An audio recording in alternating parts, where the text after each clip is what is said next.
Hey everyone, welcome back to Game Informer. Today we're taking a look at Diablo III's Necromancer class, who's coming out this summer. I am your host, Daniel Tack, and I am joined by Diablo aficionado, Jeff Cork. Hey, how's it going, buddy? It's going great, and we are going to dive right in. I'm very excited to see the Necromancer. I like that class a lot in Diablo II. So this is the beta, so it's currently going on PC. If you're lucky enough to get in, you can apply to do that. So they're just doing some basically testing the character. This is a pet-oriented class for sure, and more so than that, they've sort of modified it to be a corpse-oriented class, which is basically a new resource that the Necromancer uses. Because before everything, once you killed it, it was just like a big smear on the ground that would eventually fade away, and that was that. So right now I'm level 33, so we're not like an endgame build or anything, but we could do some stuff. Like this is a build designed around point-blank area effect blood blasting. Yeah, look at that. It's just, you get right in the middle of things and you just keep punching this button until everything is dead. Okay. Not great single target DPS, but then again my gear is not perfect either. Right. And I can eat all of the corpses, as you see there. I can devour them for more essence, which is the Necromancer's resource. So and that's the only way that recharges us? It does not recharge slowly by itself. You need to, there's different ways to get it though. Like I can get it through swinging my scythe, you know, with my builders. So you still have a builders and you still have, they haven't gotten rid of that concept, right? Right. You still got builders and spenders. As you see my scythes, I'm using like the double scythe here, which just is not as big as the single scythe, but I strike twice, which gives me more essence. Okay. As you see, I've got like passives out. So I've got my skeleton warriors and a golem. They can both be templated in different ways. So now, the golems, are you creating them just on like a cooldown, or are you burning items? you just have the one golem out, and then you have an active function of your passive golem as well. Okay. So like, he's out, he's number 3, right? So, Right. But I can also do his effect to do something like, I think it's just a placeholder right now. They all look like the flesh golem, no matter what. Okay. So this is supposed to be an ice golem that can freeze the target I have him on, which is super cool. And the skeletons, I'll show you in here in a second. You can sort of... Oh man, we missed a... looks like we missed a little goblin.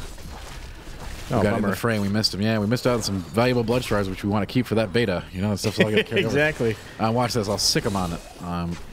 So you can send your skeletons with ferocity. Oh, cool. On a target, like every... It's pretty frequently if you want to. So if you're a pet-oriented build, you can do that. You can bounce around that. This is, so you know, we're like level 30, so we're still in the stages of developing a build here, but this is more of the melee mancer. Okay. Which is all designed about just getting in there and smashing Death Nova. And we can go look through the skills here in a second, just give them a good look. So I'm curious, the skeletons, how are those? Are you summoning them? I do not have to actively raise them. If they die, they come back automatically. Okay, okay. Yeah, they're not like an active summon. We can look over some active summons, and we'll do that in a second. First I'm going to show off my cooldown ability for big damage. We've got one of those too. Okay. It's like summons a skeleton surge to an area here. I was hoping to find a harder enemy to use it on, but we'll just blow up some newbies. For the next unfortunate pack to cross my path. Oh my god. Oh, here we go. The lightning pylon. Yeah, my absolute Everyone favorite. loves these. It's just like, hey, let's do a free rift. Until, of course, you hit the wall. Yeah. So, Dantek, I have to tell you something. Okay, the other day, I was playing a rift. I got 2 lightning pylons, one after the other, so I had double lightning. It only happened to me once in all my hours of playing. I don't think I've ever had double conduit. It was absolutely the greatest. That's absurd. So that's my fun story for you. The end. I'm still waiting for the dream. You know, a treasure goblin rift with conduit pylon. Oh, still waiting Lord. for that to happen. that would make my day. Anyway, here's the summon skeleton surge. All right. Oh, I like Summons that. a bunch of skeletons, does a ton of damage in that area. Yep. Hitting my active abilities, and just again, this is like the low maintenance spec. Like I just have to use Death Nova and Devour to keep my essence completely topped off. So does everything? As long as stuff is dying, Yep. I'm gonna keep going. So everything leaves a corpse now for the Necromancer. Are there some creatures that don't? Probably. Okay. I certainly have not delved deep enough into that mechanic. Yeah.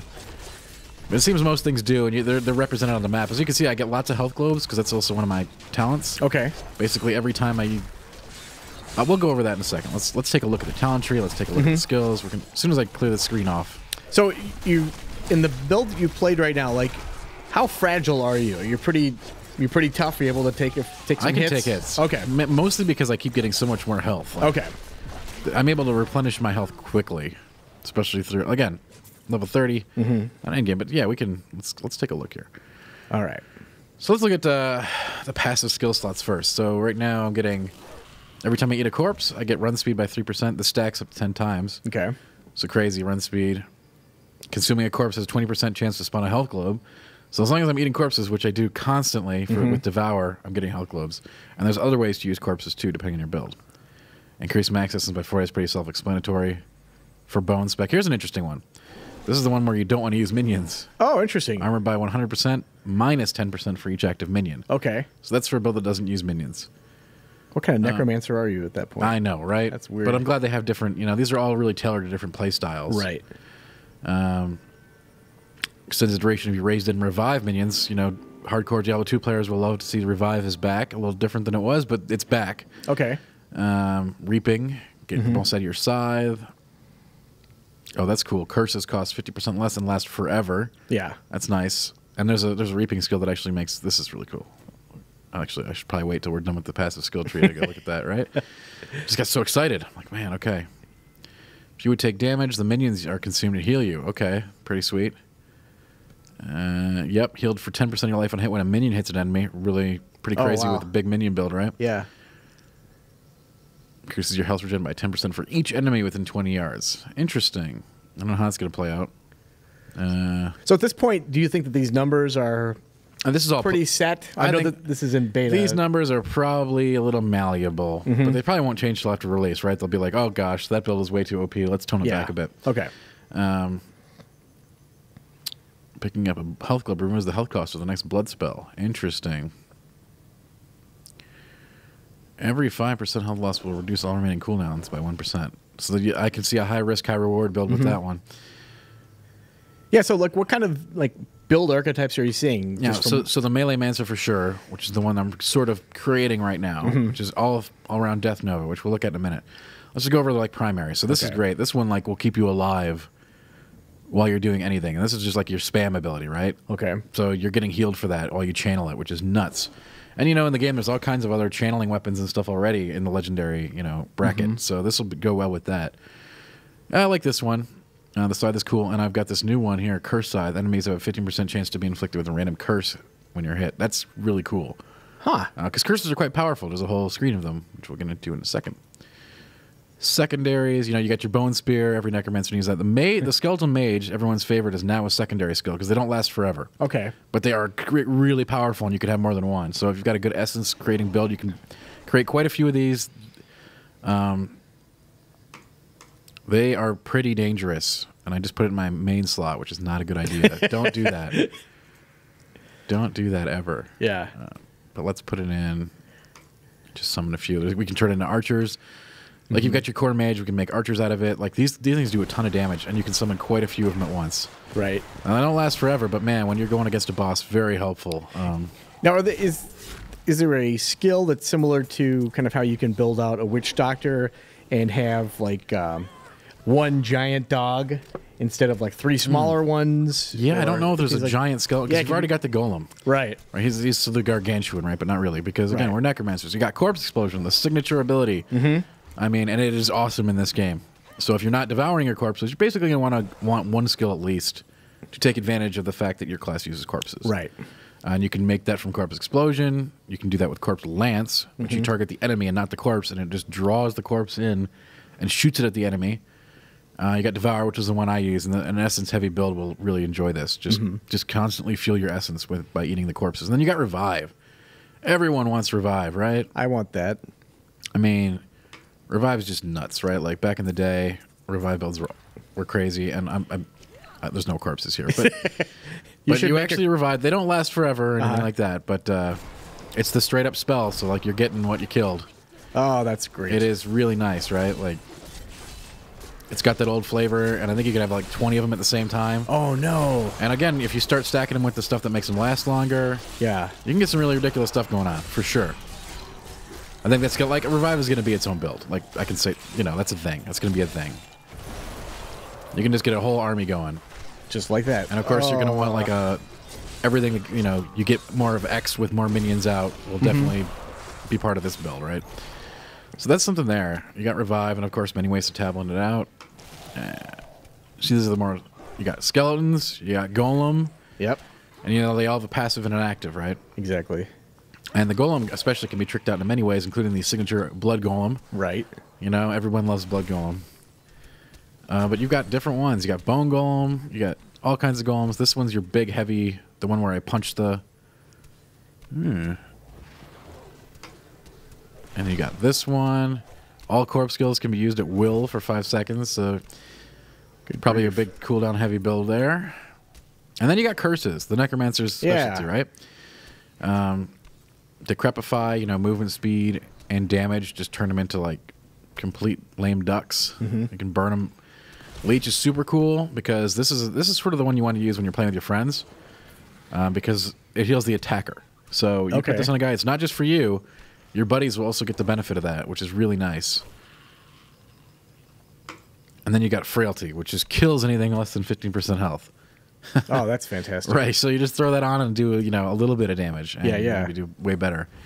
And I mean, these all have talent, you know, extra runes, so that you can make them even better. And then, of course, then you got these too, which is, these are like the more situational. These are going to be part of builds, though, for sure. And Bone Armor, you know, this is probably for the ones that don't use pets, right? Right. You got the Bone Spirit, which is crazy because it does 4,000 damage on impact. That's just crazy. It's like a heat-seeking missile, basically. Essentially a heat-seeking missile. This is your teleport or your blink. Okay. Which lets you reappear. Like, you can actually teleport through things. Very handy. And then you got this one, which sort of like the mage thing, which will duplicate your essence spenders for 15 seconds. So you put this thing out, and then you just go to town. Like, I bet I'll probably use this in this build, actually. You get double the death novas hitting at the same time, which is, I imagine, to be a lot of damage. So yeah, that's a quick look at the skills. And they do have their own signature weapon, which is currently available in beta, so I'm told. But you can't like craft them or anything like that right yet. You got to actually find them from a drop, and I haven't been so lucky yet. Oh, okay. Yeah. And do you know if are the blueprints for them? Yeah, I don't think those are dropping either. Oh, okay. Although again, I can't tell you right. for sure. Yeah. But all in all, you know, I've played, I don't know, a couple hours with the Necromancer at this point. And I gotta tell you, it does feel like the most like cohesive class in Diablo 3. Really? Yeah, I really. It's a bold claim, but having played all the other classes pretty substantially, like, you know, max level. And you're a big Witch Doctor guy too. I am. Like, Witch Doctor is my class currently. That's what I play right now, and I do like the Witch Doctor. Yeah. I can tell you, Necromancer will be the class that I play. Yep. Once they're a real thing, you know, in a few months. Right. So were you a big Necromancer fan of Diablo 2 I was. as well? So you kind of gravitate toward pet I had a classes? level 80 hardcore Necromancer that died to a disconnect. It made me very upset. I was very upset that day. Let me tell you. Let me tell you. Like, I don't mind the deaths that I got in hardcore duels, because that was the thing I did too. Yeah. Where we'd always used to do that. Man, those were the days. Precious memories. Yeah, there's really great memories of that 80 Necromancer, just like the screen rubber banding, and I'm like, oh god, no, what's happening? And it's like, you've lost your connection to BattleNet. And then I come back on, and he's a ghost. I'm like, oh, cool. That was when level 80 hardcore was a big deal. Yeah. In the early days. Anyway.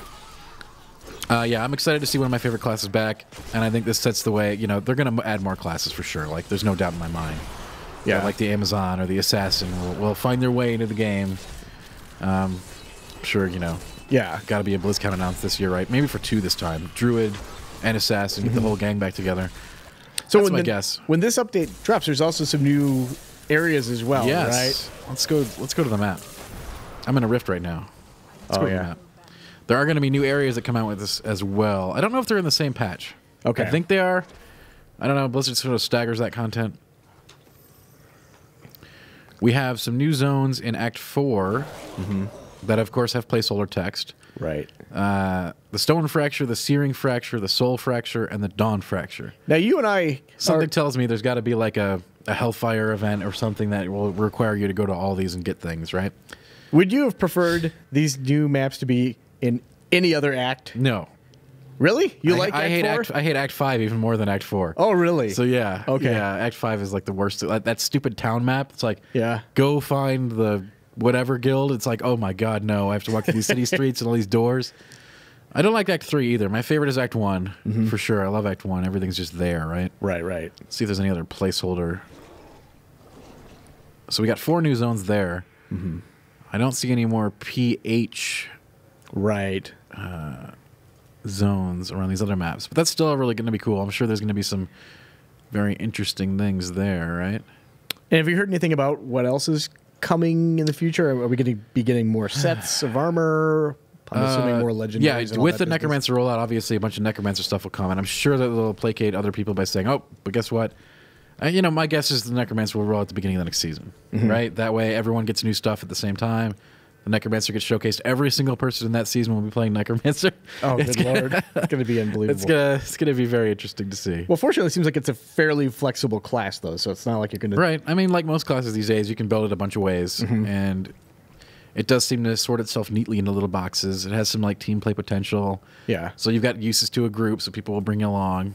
And these curses are something I definitely want to try out. Really cool. Like, triggers at 18% life. That's pretty strong. Like that's really good. Like, all about weakening your enemies and just mowing them down with pets, which I love. Yeah, absolutely. My optimal Diablo time is if I can just sit back and watch an army of my creation just destroying everything else, and I can just kick back. And that is always what I want too. And it was the Diablo II Necromancer through and through, right? Yep. You just throw Iron Maiden on a pack, and that's it. You were done. I think they wanted a more active role for even this Necromancer. That's why you have actives on your passive summons. And they certainly wanted that. I think that was the original Witch Doctor's sort of philosophy. Like, we'll give them the Necromancer, but we have to make sure that, they have to do stuff. Yeah. They can't just summon things. You have to throw the occasional jar of spiders. And you know what? When I'm playing a summoning class, I just want to summon things. Yeah. If I want, that's all I want to do. Exactly. But anyway, that's a quick look at the Diablo III's Necromancer coming this summer.